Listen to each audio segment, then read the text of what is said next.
অঞ্চলের দীর্ঘদিনের তৃণমূল কর্মী মানুষ শান্তিকারীর পাশে দাঁড়ালো তৃণমূল কংগ্রেস। আজ রবিবার অসুস্থ অবস্থায় বাড়িতে থাকা ওই দলীয় কর্মীকে দেখতে ধানেরা গ্রামের তার বাড়িতে পৌঁছন তৃণমূল কংগ্রেসের ক্ষেত মজদুর সংগঠনের পুরুলিয়া জেলা সভাপতি প্রসেনজিৎ মাহাতো। সঙ্গে উপস্থিত ছিলেন পুরুলিয়া জেলা পরিষদের কো-মেন্টর সহদেব মাহাতো সহ পুরুলিয়া জেলা তৃণমূল কংগ্রেসের সিনিয়র ভাইস প্রেসিডেন্ট জয় ব্যানার্জি, তৃণমূল কংগ্রেসের কাশীপুর ব্লক সভাপতি সুদেব হেমব্রম, ব্লক যুব সভাপতি রাজীব মাহাতো ও সিমলা ধানেরা অঞ্চলের কোর কমিটির সদস্য জিতেন গোস্বামী। জানা যায়, মানুষ শান্তিকারী ধানেরা বুথের প্রথম বুথ সভাপতি ছিলেন। দলের জন্মলগ্ন থেকে তিনি সক্রিয়ভাবে এলাকায় দল করে এসেছেন। বর্তমানে শারীরিক অসুস্থতায় তিনি ভুগছেন। তৃণমূল কংগ্রেসের ক্ষেত মজদুর সংগঠনের পুরুলিয়া জেলা সভাপতি প্রসেনজিৎ মাহাতো বলেন, রাজ্যের মুখ্যমন্ত্রী মমতা বন্দ্যোপাধ্যায়ের আদর্শে অনুপ্রাণিত হয়ে আমরা প্রতিনিয়ত মানুষের পাশে, মানুষের সাথে রয়েছি।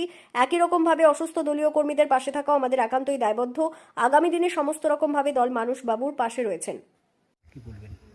মানে দল যখন ক্ষমতায় আসেনি সেই সময়কার একজন কর্মীকে পেয়ে আমরা আপ্লুত, কারণ তার কিন্তু আপ্লুত হলেও কিন্তু দুঃখের বিষয় উনি অসুস্থ হয়ে পড়ে আছেন। আমরা শুনে ওনার কাছে এলাম। আমাদের আজকে কাশীপুর ব্লকের সিমলা থানা অঞ্চলের ভুটলিয়াতে প্রোগ্রাম ছিল, উন্নয়নের পাঁচালী। সেখান থেকে খবর পেয়ে আমরা ওই প্রোগ্রামটা শেষ করে ওনার সাথে দেখা করতে এলাম। কেমন আছেন বর্তমানে তিনি? বর্তমানে বেড রেস্টে আছে, বেডে পড়ে আছে। দলের তো দীর্ঘদিনের একটা কর্মী ছিল, প্রাক্তন বুথ সভাপতি ছিল। দল কিভাবে তার পাশে দাঁড়াবে আগামী দিনে?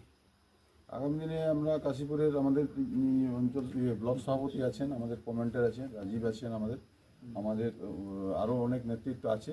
হ্যাঁ, আপনারা জানেন যে মামাটি মানুষের সরকার যতটা পারে মানুষের কাছে এবং পাশে থাকার।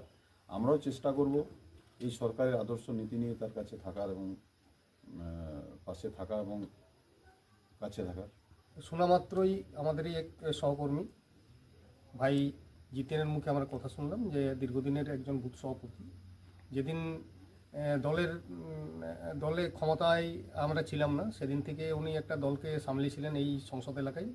তাই শোনা মাত্রই আমরা এসে ওনার সাথে একটা আলোচনা করলাম। মনে হয় যে এত তীক্ষ্ণ একটা দিশা এখনও বেড রেস্ট থাকা সত্ত্বেও উনি কিন্তু আমাদের সবাইকে চিনতে পারছেন এবং নাম ধরে উনি ডাকছেন। এবং এই অবস্থাতেও আমরা আসার পরে ওনাকে যখন জিজ্ঞেস করছি যে আপনি কেমন আছেন, বলছে আমি এখন ভালো আছি। তাই আমি বলবো কাশীপুর ব্লক তৃণমূল কংগ্রেস সভাপতি হিসাবে এবং আমার যারা সহকর্মীরা বা টিমের যারা লিডাররা আছে সবাই মিলে আমরা ঈশ্বরের কাছে প্রার্থনা করছি উনি যেন ভালো থাকেন। যতটা পারি আমরা ওনার পাশে থাকার চেষ্টা করব। পাঁচালী প্রোগ্রাম ছিল আমাদের সিমলা ভাঙড়া ভুটলিয়া এবং চারটা বুথ মিলে। সেখানে যখন আমরা শুনি আমাদের জিতেন গোস্বামীর মারফতে যে আমাদের বুথ সভাপতি প্রাক্তন মানুষ শান্তিকারী অসুস্থ, ওনার পা ভেঙে গেছে, বেড রেস্টে আছে। আমরা দূরে নেত্রী সিদ্ধান্ত নিলাম ওনার সঙ্গে একটা দেখা করে তার পাশে আমরা কতটা থাকতে পারি সেই চিন্তা করার জন্য আজকে আমরা ছুটে যাচ্ছি। দল সবসময় ওনার পাশে আছে এবং থাকবে, এটুকু।